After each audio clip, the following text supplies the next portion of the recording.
Hi everyone, my name is Heather and I'm the person behind Happy Puppy Truffles. Today I wanted to share with you guys another fun way to take a traditional origami, combine it together to make some cool decorations for the holiday season here. And I think one of the things that people tend to use a lot of during this time of year is wreaths, or you can use them also as coasters. You can put them in the middle of your dinner table with like a big potted plant or poinsettia on top. There's lots of different places and fun ways you can use it.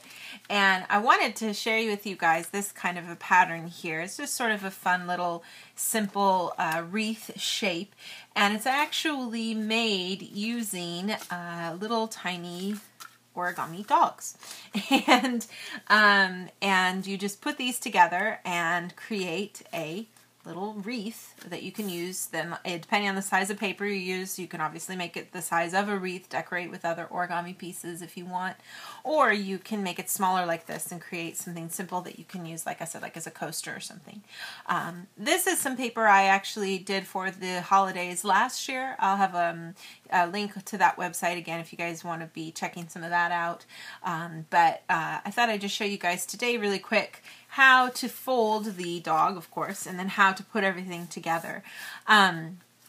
What you want to do, I'm using this smaller quarter-size piece of paper, 7.5 by 7.5 centimeters. This particular origami is one of the easiest origamis out there. So it's really nice in that sense because you can pretty easily make a whole bunch of these without a whole lot of effort or time. You can rope your friends into helping you if you want to have a quick solution to a decoration for a party or something, and it's really not that hard. So what you do is just start off with the color side facing down, fold it in half into a triangle. And then if you want, you can go ahead and mark where the center is. Usually you just need to do this with the first piece, and then you can kind of copy where the folds are for the other sides. But for instance, I've already folded some of mine, so I can kind of show you guys. You want to make sure, of course, that the angles that you do for this are the same. So I've got one little doggy here, for example, and what I can do is just line things up here and fold stuff over. But in the case of doing the first one, you just choose where you want to kind of start things. And this can be kind of a fun challenge to see, you know, what kind of a shape you get when you're done with all this because of the angle that you make the ear. But you just fold one ear over. You can fold things in half for a second and fold the other ear over so that you can make sure that they're the same. Open things up. And then I'm just going to make his chin tuck under by folding this part back.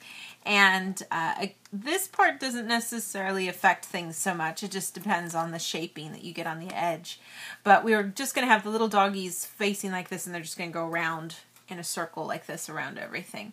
And basically, like I said, you can just lay pieces on top of each other to kind of mimic the space. And what we want to do is you want to take one of these ears and reverse it so that you can create a locking system between the pieces. So you make 5 of these that look like this, and then you can piece them together. And I've got all 5 of mine here, and I can just kind of show you guys how things piece together.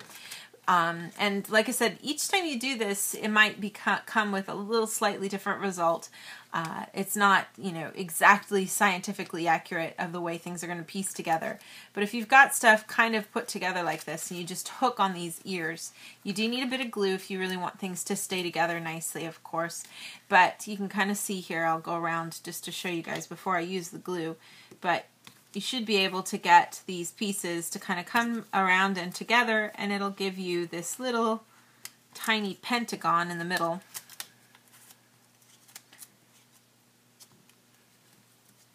Like so. And we'll just put some glue on these then to keep everything down as we piece this together. I find one of the things you can do first is with this piece here. This is the little doggy upside down. I can just open up this flap and just put a tiny little bit of glue here, and then just let it hook into this side. Try to get this bottom corner lined up so that you can try to shoot for creating that little pentagon in the middle. And then just for extra benefit, the part where you've created here, you can just lift it up for a second and put a little bit of glue here too so that everything lays flat. And that'll help ensure that things don't, you know, shift around on you. So it's just a simple process of putting a little bit of glue on that part there, sliding it in, again lining it up right there at the bottom, holding this part together and putting a little bit of glue here too so that you can get it secured down. And you just kind of repeat that for all of them. And sometimes, you know, you might find that the pieces as you've put them together, you know, kind of don't quite fit. If you put just a tiny bit of pressure, you might be able to squeeze them together or pull them right so that they line up good. But it's usually comes together pretty good. If the angle of the ears is off, different from what I've done, you'll find that the center pentagon might be bigger or smaller, depending on the way you've done it. But you'll still be able to get it all to fit together. And, you know, if you wanted, you could even use my printable for the dog and just put them all together like this. And you can have a little doggy wreath if you want to. But you can use wrapping paper, you can use napkins, so many different fun things you can use to make this a fun project. So it's definitely, like I said, a quick, easy, not too difficult kind of origami. You get a cute little result of this little tiny kind of wreath. And you can use pattern paper, colors for the holidays, lots of different ways that you can enjoy this.